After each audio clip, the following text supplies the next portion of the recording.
ఎలా మారుతుంది? తెల్లగా మారడానికి సల్ఫర్ డయాక్సైడ్ వాడతారు. షుగర్, చక్కెర తినండి. క్యాన్ లెవెలర్ లో బ్లేడ్ మార్చారా? ఓవర్. బాయిలర్ టెంపరేచర్ చెక్ చేయండి. అక్కడ చెరుకు రసం మరుగుతోంది, ఇక్కడ చక్కెర పాకంగా మారుతోంది. నమస్కారం ఓనర్ గారు. ఏంటి బద్రి, ఊరు జనానికి ఒకే రోజు అన్ని విషయాలు నేర్పించేసేలా ఉన్నావే? మీరు అనుకునేలా కాదండి. ఇంకెలా? మీరెలా కష్టపడి చెరుకుని పిప్పి చేసిన తర్వాత దాన్ని మరిగించి దాని నుంచి చక్కెర తయారు చేస్తారో వీళ్ళకి తెలియదు. వీళ్ళెలా ఏమీ తెలియకుండా పిప్పిగా మిగిలిపోయారో మీకు తెలియదు. ఒకరినొకరు తెలుసుకోవాలి కదా, అప్పుడే కదా కరెక్ట్ గా ఉంటుంది. నీకు తెలియదంటే ఏది లేదు. వెళ్ళండి వెళ్ళండి, చూడండి. బద్రి, చెరుకు ఫ్యాక్టరీ అంటే ఒకటే కంపు కొడుతుంది. ఇదేంటి బురదలా కారుతుంది? బురద ఇదా? దీన్నే మొలాసెస్ అంటారు. దీని నుంచే స్పిరిట్ తీస్తారు. ఆ స్పిరిట్ నుంచే విస్కీ, బ్రాండీ, బీర్ అని అన్ని రకాల మందులు తయారు చేస్తారు. అన్న, నువ్వు మందేస్తావు కదా, అది ఎక్కడి నుంచి వస్తుందో తెలిసిందా? అయితే మరి వైన్ షాపులు మన వల్లే నడుస్తున్నాయి. అవునవును, బయలుదేరదాం. ఇంకేమైనా సందేహాలు ఉన్నాయా? ప్రభుత్వం ప్రైవేట్ వాళ్ళ చేతుల్లో ఉంది, కానీ ఫ్యాక్టరీలు ప్రభుత్వం చేతుల్లో ఉండాలి. ప్రభుత్వం ప్రజల చేతుల్లో ఉండాలి. ప్రజాస్వామ్యం అంటే ఇదే కదా. అర్థమైంది కదా? అర్థమైంది. మీకు అర్థమైంది?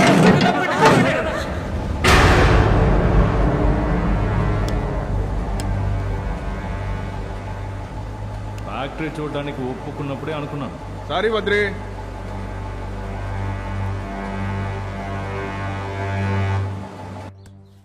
బి శ్రీనివాసరావు ఫోటో తగిలించు బద్రి. కనిపిస్తుందా? బాగా కనిపిస్తోంది. Okay, red cell. కొత్త టేబుల్ వచ్చేసింది. ఇంతవరకు ప్రెసిడెంట్ పోస్ట్ నుంచి ఆఫీస్ బేరర్ పోస్ట్ వరకు ఒక కులానికి చెందిన వాళ్లే ఉన్నారు. రైతు సంఘం అన్న పేరుతో కుల రాజకీయాలు చేశారు. ఖర్చు లెక్కల్లో నాగభూషణం సంఘ నిర్వాహకులు తరచూ విదేశాలకు వెళ్ళొచ్చినట్టుంది బద్రి. కానీ నరసింహరాజు గారు, రంగా గారు మన సంఘానికి వచ్చినప్పుడు వాళ్ళని కనీసం కలవలేదు. మన పారంపర్య వ్యవసాయాన్ని పక్కన పెట్టి వేరేదో చేయడానికి ప్రయత్నించారు. ప్రతి సంవత్సరం పూడిక తీయడానికి స్టేట్ గవర్నమెంట్ డబ్బు కేటాయించింది. సంఘం తరపున సంతకం పెట్టి ఆ డబ్బు తీసుకున్నారు, కానీ పూడిక తీయలేదు. సంఘం లావాదేవీల్ని అధ్యయనం చేయండి. కాంట్రాక్ట్, లీజ్, వేలం పడిన వాళ్ళు ఎవరెవరు డబ్బు కట్టలేదో వాళ్ళు ఎవరైనా నోటీస్ పంపించండి. ఇప్పుడు సంఘం డబ్బు ఎఫ్డీలో ఉంది, ఎఫ్డీ ఏమో తాకట్లో ఉంది, తాకట్టు పెట్టిన డబ్బు ట్రస్ట్ లో ఉంది, ట్రస్ట్ ఏమో నాగభూషణం కంట్రోల్లో ఉంది. ఎలా? ఎన్నో సంఘాల్లో ట్రస్ట్ ఇలాగే పనిచేస్తోంది. ఇది నాగభూషణం, ఇది సంఘం డబ్బు. ఇప్పుడు చెప్పు. సంఘం డబ్బు ఎఫ్డీలో ఉంది, ఎఫ్డీ తాకట్లో ఉంది, తాకట్టు పెట్టిన డబ్బు ట్రస్ట్ లో ఉంది, ట్రస్ట్ ఏమో నాగభూషణం కంట్రోల్లో ఉంది. ఇప్పుడే అర్థమవుతోంది. అప్పుడైతే మనం గెలిచిన సంఘం నాగభూషణం కంట్రోల్లోనే ఉంది. సంఘాన్ని ఎలాగైనా విడిపించాలన్నా. విడిపించేద్దాం, అందుకే కదా వచ్చాం. ఇక మనమే వాడికి విల్లను. రేయ్, విల్లన్లా నవ్వండ్రా.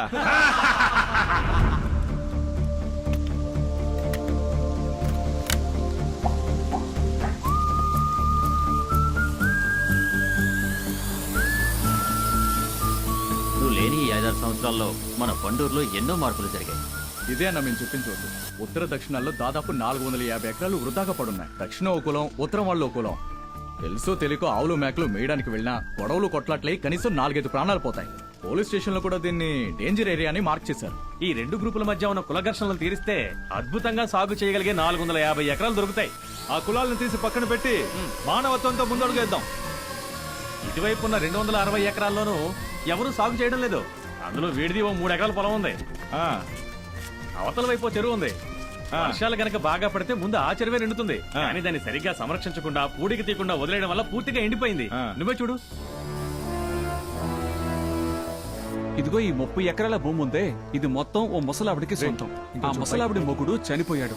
ఆస్తి ఆవిడ పేరు మీద ఉంటే ప్రాణాలకే ప్రమాదం అని తిరుపతి ఏడుకొండల వాడి పేరు మీద రాసింది. ఇక్కడ 650 ఎకరాలు ఉన్నాయి బద్రి. ఓ తండ్రి తన 4 కొడుకులకి ఆస్తిని పంచాడు. ఒక కొడుకుని చదివించడానికి చేసినప్పటికీ ఆస్తిని జమ కట్టేశారు. ఈ సమస్య కోర్టుకెళ్ళింది. ఇంకేముంది, వాయిదా వాయిదా అని ఇంకా లావుతున్నారు. వాళ్లలో కన్నైతే తాగుడికి బానిసై పిచ్చోళ్లా తిరుగుతున్నాడు. ఈ సమస్యను గనక పరిష్కరించామనుకో 650 ఎకరాలు మన సంఘానికే. ఈ స్థలం రాజారాం, వీరబాబు, పెద్దబాలరాజు, రాఘవ్ కంట్రోల్లోనే ఉంది. సరే బెన్ని, ఆ 4 వకీల్ నోటీస్ పంపించేద్దాం. అంతే. పోరాటానికి జనాన్ని పోగు చేయండి. నమ్మకంతో మొదలు పెడదాం. మంచే జరుగుతుంది.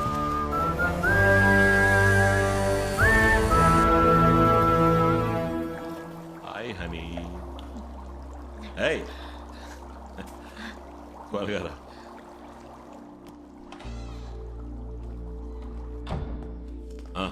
నమస్కారం అన్నగారు. నమస్కారం అన్నగారు. ఏంటి ఆ బద్రిగాడు రేపు ఉదయం గ్రామదేవత గుడి పక్కన ఉన్న 500 ఎకరాలని సాగు చేస్తాడట. ఆ స్థలం మొత్తం మా నలుగురికి సొంతం. రైతు సంఘానికి ప్రెసిడెంట్ అంటే ఎవరి పొలంలో అయినా సాగు చేయొచ్చు అనుకుంటున్నాడా? ఇకపోతే ఆ పత్రాలన్నీ ఎవరి పేరున ఉన్నాయి? క్లియర్గా మా పేరునే ఉన్నాయి అంకుల్. అందులో 120 ఎకరాలు నావి. 80 ఎకరాలు నావండి. మా తాతల కాలం నాడు కొన్నది. మా అబ్బాయికి షుగర్ రీసెర్చ్ సెంటర్ కట్టిద్దామని ప్లాన్ చేశాను. మీరే చూడండి, పత్రాలు, అప్రూవల్. ఇది కొత్తదే, రెడ్డి గారి దగ్గర కొన్నాను. ఓ కొత్త నిట్టింగ్ ఫ్యాక్టరీ పెడదామని ఈ పత్రాలతో గవర్నమెంట్ లోన్ కూడా ఏర్పాటు చేశానండి. మీ ల్యాండ్ పత్రాలు ఎలా ఇవ్వండి? ఇవ్వండి. ఇదిగోనండి. ఏమయ్యా, జాతికి ఒక నాయకుడు, భాషకు ఒక నాయకుడు, కులానికి ఒక నాయకుడు, మతానికి ఒక నాయకుడు అంటూ వీళ్ళంతా మనతో ఉండేవాళ్ళు కదా. వాళ్ళు కార్పొరేట్ ఓనర్లై చాలా కాలం అయిందండి. వాళ్ళు లేకపోతే ఏమయ్యా, బాగా ఆవేశంగా విప్లవాత్మకంగా మాట్లాడే నాయకుడు మనకు కావాలి. ఆ బద్రికి ఎంత కావాలో అడగండి. అయ్యా, పత్రాలన్నీ వీళ్ళ పేరు మీద పక్కాగా ఉన్నాయి. పోలీస్ శాఖ మన చేతిలో ఉంది. కావాలంటే కలెక్టర్తో చెప్పి షూటింగ్ ఆర్డర్ ఇప్పిస్తాను.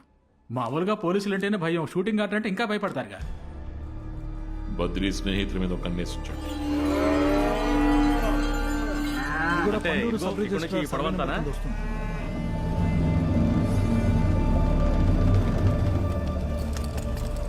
ఇదంతా కూడా పాత సిటీ గెసెట్ లో ఉండేది. ఇదంతా పండూరు రెవెన్యూ డిపార్ట్మెంట్ అండర్ లో ఉంది. వీటిని విడిపించడానికే ఈ పోరాటం.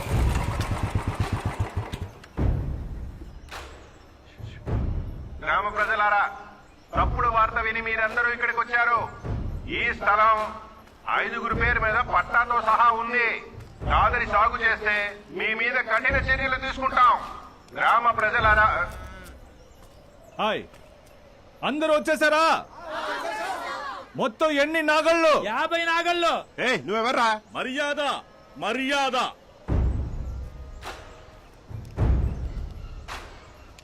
ఈ పోరాటానికి నాయకుడిని. నా పేరు బద్రి. నాయకుడు అంటున్నావే, అమాయక జనాన్ని ఇలా పోరాటానికి తీసుకొచ్చావే, ఇది నేరం కాదా? ఏదండి నేరం? మీ చేతిలో అధికారం ఉందన్న కారణంతో మీకు అన్నం పెట్టే రైతుల్ని కాల్చి చంపడానికి వచ్చారే, ఇది మీకు నేరంగా అనిపించట్లేదా? ఈ భూములన్నీ వేరే వాళ్ళకి సొంతం, మీరే చూడండి. 80ల పట్టా. సరే, ఈ పట్టాలు ఎవరి సొంతమో వాళ్ళెవరన్నా వచ్చి కంప్లైంట్ ఇచ్చారా? ఇదిగో అయ్యగారులకే తెలీదు, వాళ్ళకి చూపించు. మీరే చూడండి సార్. తెల్ల దొరలు మధ్యవర్తులు లేకుండా డైరెక్ట్ గా ప్రజల కష్టాన్ని దోచుకోవడానికి స్లేవరీ అబాలిషన్ యాక్ట్ పేరుతో లండన్ పార్లమెంట్ లో 1892లో కొత్త చట్టాన్ని ప్రవేశపెట్టి ఊరికే పడున్న పోరంబొక్కు స్థలాల్ని కష్టపడే బడుగు వర్గాల వారికి రాసిచ్చారు. ఈ కొత్తపల్లి భూములు కూడా ఆ కోవకి చెందినవే. ఇది వినోబా గారే భూదానం ఉద్యమం ద్వారా 1951లో 50 ఎకరాల భూమిని 25 పేద కుటుంబాలకి పంచారు. 1961 ల్యాండ్ సీలింగ్ చట్టం ప్రకారం పండూరులో ఉన్న భూస్వాముల దగ్గర నుంచి ప్రభుత్వం స్వాధీనం చేసుకున్నది 100 ఎకరాలు. ఆ తర్వాత 1971 ల్యాండ్ సీలింగ్ చట్టం ప్రకారం 50 ఎకరాలు, మొత్తం 500 ఎకరాలు. ఇవన్నీ గత 5 ఏళ్లుగా మా వాళ్లు సేకరించిన ఆధారాలు.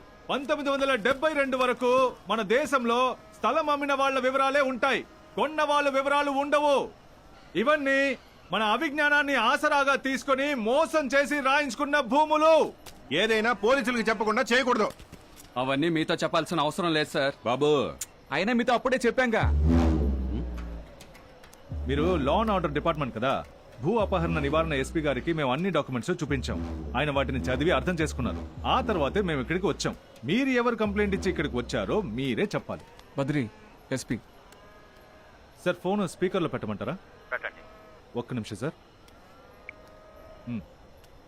అది ఇలా ఇవ్వండి. మిస్టర్ సుందర్రావు, బద్రి దగ్గర ఉన్న డాక్యుమెంట్స్ అని ఒరిజినల్ డాక్యుమెంట్స్.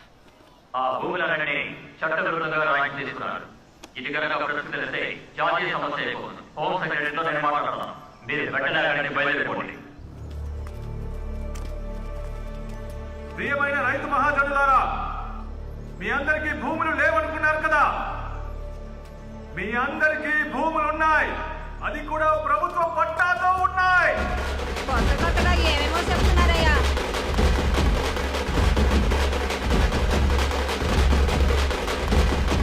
రైతు సంఘం కీర్తి జిల్లాలే. పోలీస్ మిత్రులారా, ఇప్పుడు జరగబోయేది భూ నివారణ పోరాటం. కాల్చాలనుకుంటే నన్ను కాల్చండి. మమ్మల్ని నమ్మి వచ్చిన అమాయక రైతు ప్రజల్ని ఏమి చేయకండి.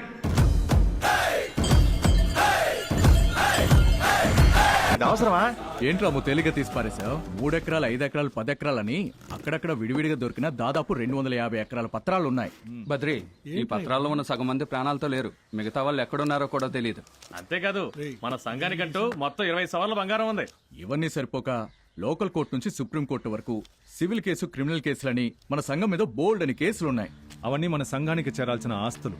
వాటిని విడిపించి సంఘానికి చేర్చాల్సిన బాధ్యత మనది. వెళ్ళండి. అలాగే బద్రి. ఒక్కో కేసుగా డీల్ చేద్దాం. మామా టెస్లా, నువ్వేగా టెక్నికల్ టీము, వెళ్ళి పాస్వర్డ్ సెట్ చేయకుండా బొమ్మతో ఆడుకుంటున్నావేంటి? ఏంటి ఇది బొమ్మ? ఏం కాదా? ఇదే మన సంఘం తాలూకు డిజిటల్ మినిట్ బుక్. మామా, నువ్వు వెళ్ళి పాస్వర్డ్ సెట్ చేయి. అది ఎవరైనా పెట్టచ్చు, వెళ్ళి పెట్టండి. బద్రి వెళ్ళు బద్రి. రేయ్ రేయ్, నేనే పెట్టాలని లేదు. వెళ్ళు బద్రి, వెళ్ళు. రెసిడెంట్ పోస్ట్ అంటే ఊరికే అనుకున్నావా? లోపలికి ఇప్పుడే తోసేయండిరా. ప్రెసిడెంట్ పోస్ట్కి రాజీనామా చేస్తున్నాను. మీరే ఎవరో వెళ్ళి పెట్టండి. రేయ్, మీరే కదా పాస్వర్డ్ నేర్పించారు. వెళ్ళు బద్రి, వెళ్ళి సెట్ చేయి. పాస్వర్డ్ మర్చిపోద్దు. ఎరా నేను చెప్పింది కరెక్టేనా? సరే, నువ్వు రారా. అలాగే వస్తాం. తెలిపేసేయ్. Come on. Ready? Same posture. Beautiful.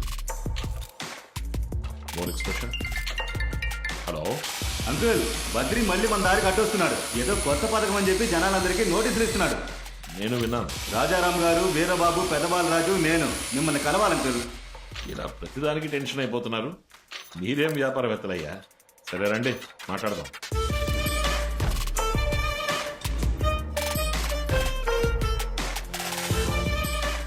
లక్షలు పెట్టుబడి పెట్టి ఎన్ని వ్యాపారాలు చేసినా మేము రైతులమే కదా. రైతులంటే రైతు ఉత్పత్తుల్నే నమ్ముకుని కోట్లు పెట్టుబడి పెట్టిన రైతు యజమానులం మేం. ఆ వ్యవసాయమే మనందర్నీ కలిపింది. వ్యవసాయం లేదనుకోండి, టౌన్ కు పోయి హోటల్లో సర్వర్ గా పనిచేస్తాడు, లారీలో క్లీనర్ గా పనిచేస్తాడు. భూములు ఉన్నాడు, భూములు నమ్ముకుని డబ్బు తీసుకుపోయి బ్యాంకులో డిపాజిట్ చేసి ప్రశాంతంగా బతికేస్తాడు. వీళ్ళిద్దరిని నమ్మి వ్యాపారం చేస్తే మనం ఏమైపోవాలి? అన్ని దేశాలకి బాస్మతి రైస్ ఎక్స్పోర్ట్ చేస్తానన్నాను. వాళ్ళందరికీ ఏం సమాధానం చెప్పను? నేను రైతునేనయ్యా. అలా జరిగితే చూస్తూ ఊరుకుంటానా? అన్నగారు, మీరు బద్రిని చాలా తేలిగ్గా తీసుకుంటున్నారు. ఆడి ఊరినే మార్చేసే ఉద్దేశంతో వచ్చాడు. ఇది ఇండియా అయ్యా. బలిసినోళ్లే మార్చలేకపోయారు. ఇక బద్రి ఏం పీకుతాడు? పరమానందం అయ్యా, వాడిని ప్రశ్నలు అడిగే వాళ్ళని, సమాధానం చెప్పే వాళ్ళని అందరినీ ఏర్పాటు చేస్తానయ్యా. అందరూ రేపు మీటింగ్ వెళ్తున్నాం. Cheers. మా ఆహ్వానాన్ని మన్నించి వచ్చిన అందరికీ నమస్కారం. మొదలు పెడదామా?